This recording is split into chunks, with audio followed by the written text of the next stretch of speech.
13 was always kept locked. Staff said it was for maintenance, but the other patients knew better. They whispered about the man inside, Patient Zero, who hadn't spoken a word in 30 years. One night, a new orderly, curious and skeptical, peeked through the door's small glass window. Inside, the patient sat motionless on his bed, staring at the wall. Then, slowly, his head turned toward the door, his lips stretched into grin, revealing rows of needle-like teeth. The orderly stumbled back, but before he could scream, the patient's voice echoed inside his head. "You'll be joining me soon." The next morning, the orderly was found catatonic in room 13, silent, smiling, and waiting for the next curious soul.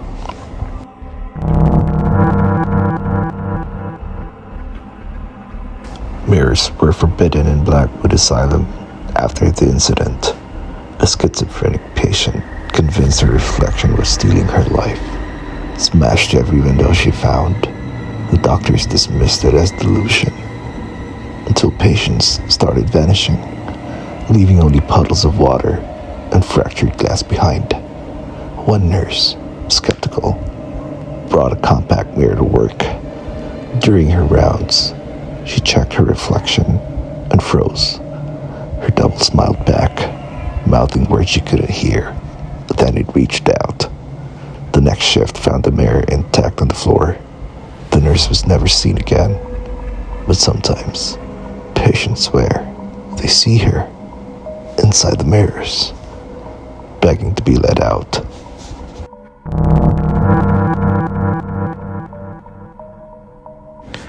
Every night at 3 a.m., a soft lullaby echoed through the halls. The staff insisted it was just the wind, but the patients knew better. Decades ago, the grieving mother was committed after drowning her child in the asylum's bathtub. She sang to the corpse for hours before they found her. One insomniac patient, tired of the singing, followed the voice to the abandoned east wing. There, in the decaying room, a woman in a wet gown rocked an empty cradle, humming. When she turned, her hollow eyes locked onto him. "Shh," she whispered. "You'll wake the baby." The next morning, he was found in a bathtub, lungs full of water, and a smile on his face.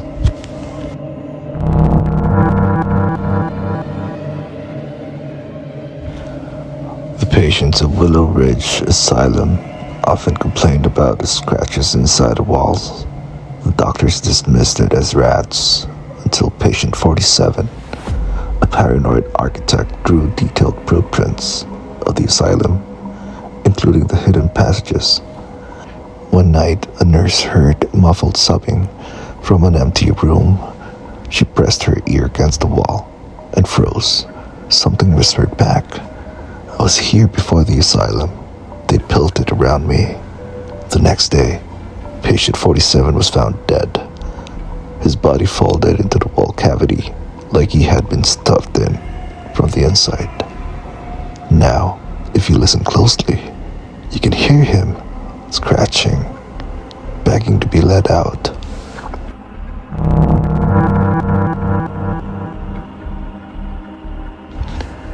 Dr. Langford's newest patient claimed to be a former asylum orderly. He spoke of a room where the doctors conducted special therapy, a soundproof chamber where screams never escaped. "They did help us," the patient whispered. "They fed us to a thing in the basement." Dr. Langford laughed it off until the power went out that night. In the darkness, his patient's voice crackled over the intercom. "You should have believed me, doctor. Now it's your turn." The next morning, the staff found Dr. Langford in a soundproof room, his mouth sewn shut, and on the walls, written in blood, "Therapy complete."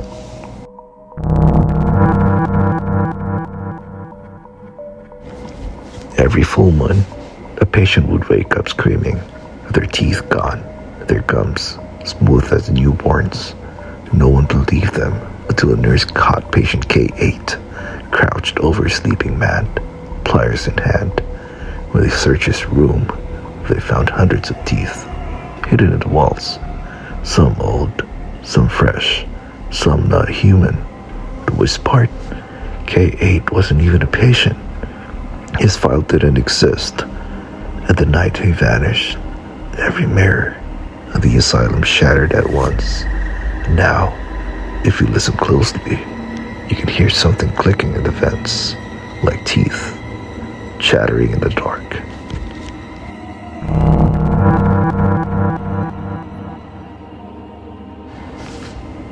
At Hollow Hill Asylum, the night shift nurses wore white uniforms and stern expressions, except for Nurse Eleanor. She always smiled. Patients swore her grin stretched too wide, her teeth too sharp. Some claimed she whispered to them in their sleep, promising a painless release. One man, desperate to escape, attacked her. The staff found him the next morning, still alive, but his lips had been carefully cut into a perfect, grotesque smile. Nurse Eleanor was never seen again, but sometimes, in the dead of night, patients wake to a familiar voice beside their bed. Shh, let me make you happy.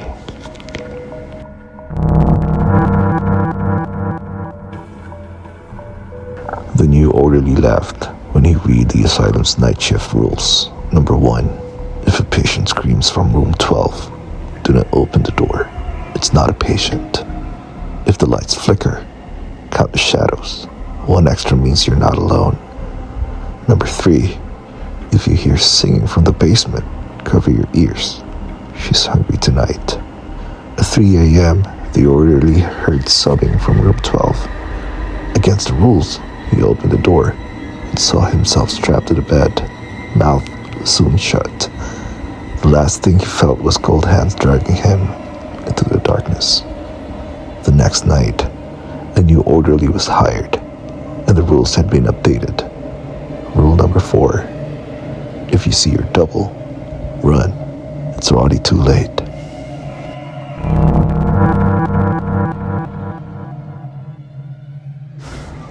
Room 34 was always locked. No one remembered why, until the doctor insisted on opening it. Inside, the walls were covered in childish cripples. They made me laugh forever. Then, the air turned icy. A sound began, soft at first, then deafening, giggling. Not from one voice, hundreds. The doctor tried to flee, but the door slammed shut behind him. When they finally broke in, he was gone. Only the laughter remained.